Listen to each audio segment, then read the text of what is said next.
Halo, apa kabar pemirsa? Berjumpa lagi dalam Warta Parlemen, informasi aktual seputar parlemen. Bersama saya, Uki Abdul.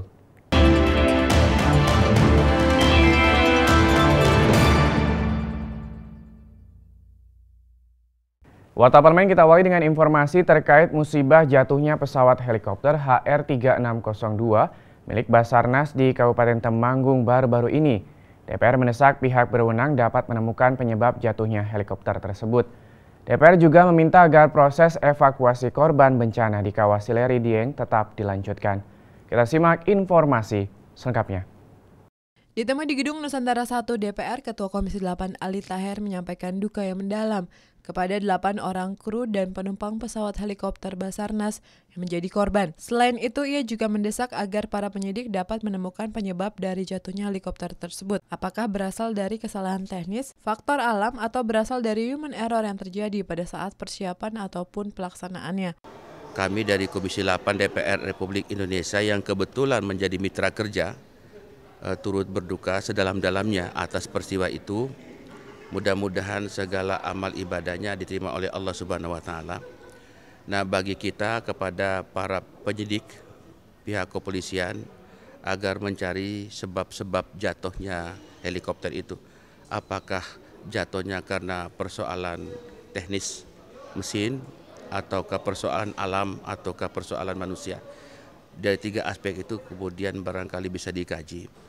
Niat baik ya, tapi kalau persiapannya kurang itu juga akan bisa. Terkait musibah tersebut, Ali Taher mengatakan Komisi 8 sudah melaksanakan kunjungan spesifik ke Dieng bersama dengan BNPB dan Kementerian Sosial untuk memeriksa dan menyalurkan bantuan kepada para korban bencana yang berada pada Kawah Sileri di Dieng. Kurang lebih 13 orang ke sana untuk menyampaikan bantuan bersama-sama dengan BNPB dan juga Kementerian Sosial. Ya, dari kemarin kita sudah begitu kejadian lalu kita koordinasikan dengan pihak BNPB pusat dan juga daerah supaya masyarakat yang terkena musibah dapat teratasi segala macam kesulitan yang mereka alami. Ferdian dan Jody, TVR Parlemen melaporkan. Kita beralih ke informasi selanjutnya. Panitia khusus rancangan undang-undang tentang penyelenggaraan pemilihan umum mendorong kelanjutan penyelesaian draft undang-undang terkait penyelesaian 5 isu krusial. Kita simak informasi selengkapnya.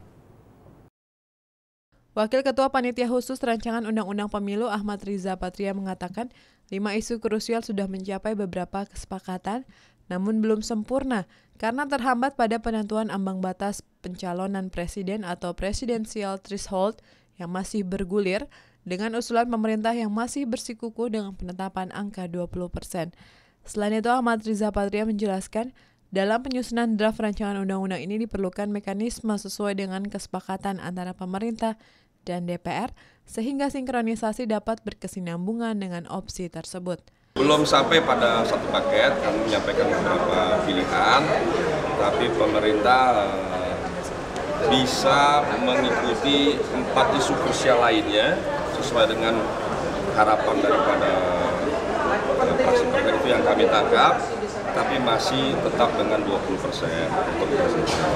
Sementara kami juga masih bertahan di 0% terkait presidensial, yang lainnya kami juga bisa menyesuaikan. Hal senada disampaikan anggota Pansus tentang rancangan undang-undang pemilu, Hetifah Saifuddin, yang menegaskan bahwa persoalan mengenai rancangan draft rancangan undang-undang pemilu harus diperoleh atas dasar kesepakatan bersama. Hetifah mengharapkan implementasi dari pengaturan isu krusial dapat diklasterisasikan berdasarkan prosesnya.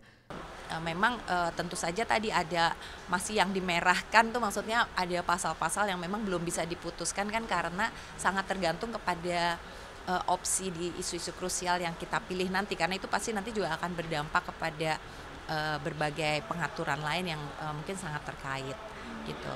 Nah, nanti kita juga memang di sini ada juga beberapa. Mega dan Heri, TVR Parlemen melaporkan. Kita ke informasi terakhir, pemirsa. DPR RI mengingatkan agar pemerintah Indonesia bersiap mengantisipasi perkembangan ekonomi di kawasan Asia dan Eropa. Mengingat di masa depan pertumbuhan ekonomi diramalkan akan bergeser di wilayah timur, di mana sebelumnya pertumbuhan perekonomian terkonsentrasi di negara-negara barat. Berikut kita saksikan informasi selengkapnya. Delegasi Parlemen Indonesia menghadiri pertemuan Ketua Parlemen Negara-Negara Eropa dan Asia kedua atau The Second Meeting of Speaker Eurasian Countries Parliament di kota Seoul, Korea Selatan baru-baru ini. Pada konferensi yang dihadiri pemimpin parlemen dari 24 negara Eropa dan Asia tersebut, delegasi Parlemen Indonesia dipimpin Wakil Ketua DPR Fachri Hamzah, didampingi Ketua Badan Kerjasama Antar Parlemen Nurhayati Ali Assegaf dan anggota BKSAP Sartono. Wakil Ketua DPR Fachri Hamzah mengatakan, forum ini sangat penting karena pada masa depan perekonomian dunia akan condong ke timur, di mana sebelumnya didominasi oleh negara-negara barat. Menurut Fachri, forum ini harus ditanggapi positif oleh pemerintah Indonesia, terlebih tuan rumah Korea Selatan yang mencatat pertumbuhan ekonomi dan pendapatan per kapita yang tinggi meski dalam kondisi perang dengan Korea Utara.